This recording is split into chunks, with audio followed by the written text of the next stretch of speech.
Steve Jobs pernah bilang, your time is limited, so don't waste it living someone else's life.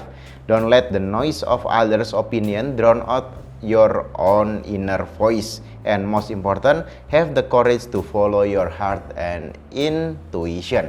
Poinnya apa? Dia bilang bahwa ya mungkin sekarang sangat lebih relevan lagi. Sekarang tuh banyak banget suara yang masuk ke kepala kita dari mana-mana. Tiba-tiba kita baca berita, oh ada Citayam Fashion Week, kita baca berita, oh ada perang Ukraina Rusia, oh kita baca berita bahwa Presiden Sri Lanka mundur, Perdana Menteri Inggris mundur, Perdana Menteri Italia mundur. Kita baca berita ada krisis pangan, kita baca berita, kayak banyak banget yang kita dengar, lihat pengangguran di mana-mana, startup gagal dan seterusnya. Somehow itu kayak bikin kita kayak isi kepala kita adalah opini-opini orang tentang kehidupan, tentang ekonomi, tentang pekerjaan, tapi tidak pernah opini diri kita sendiri. Mungkin dari kecil kita dibilang, oh kamu jadi PNS ya, jadi dokter ya, jadi nanti kalau udah gede nikah ya, punya anak ya. Kalau apapun itu semua itu adalah opini dari orang lain untuk kehidupan kita. Bahkan saat kita sekolah pun dikasih tahu, karena nanti jam 7 masuk ya, pakai baju merah putih ya, pakai baju biru putih atau abu putih, atau jam 10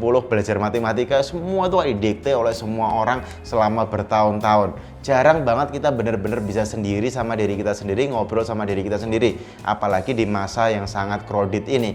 Tiba-tiba kalau kita lagi sendiri pun main handphone, scroll.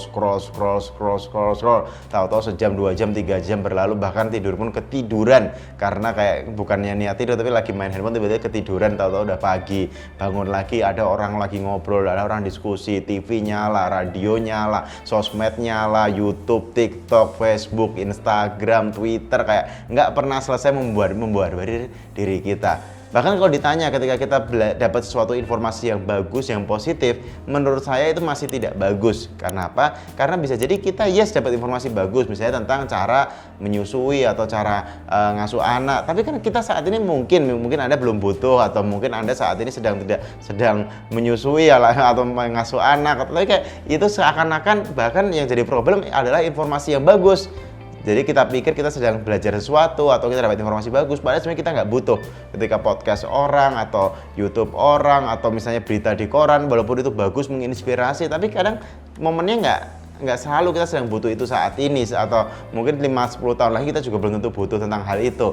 Tapi itu semua dibombardir ke kepala kita dengan semua cara agar kita kayak sibuk mikirin semua opini orang tersebut, tapi lupa ngajak ngobrol diri kita sendiri. Apa yang benar-benar kita mau, apa yang benar-benar kita inginkan, apa yang menjadi tujuan kita yang sebenarnya dalam kehidupan ini. Tentu ini pertanyaan filosofis, tapi kalau kita masuk ke dunia mindfulness, itu akan jauh lebih seru.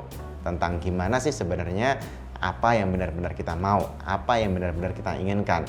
Yang paling penting adalah keputusan. Ketika Anda aware atau sadar saat memutuskan sesuatu, ketika itu berhasil ataupun gagal, Anda tetap akan happy karena Anda yang memutuskan, bukan orang lain yang memutuskan, bukan karena dorongan orang lain, paksaan orang lain, ancaman orang lain bahkan, tapi karena Anda memutuskan dengan sadar pilihan hidup Anda.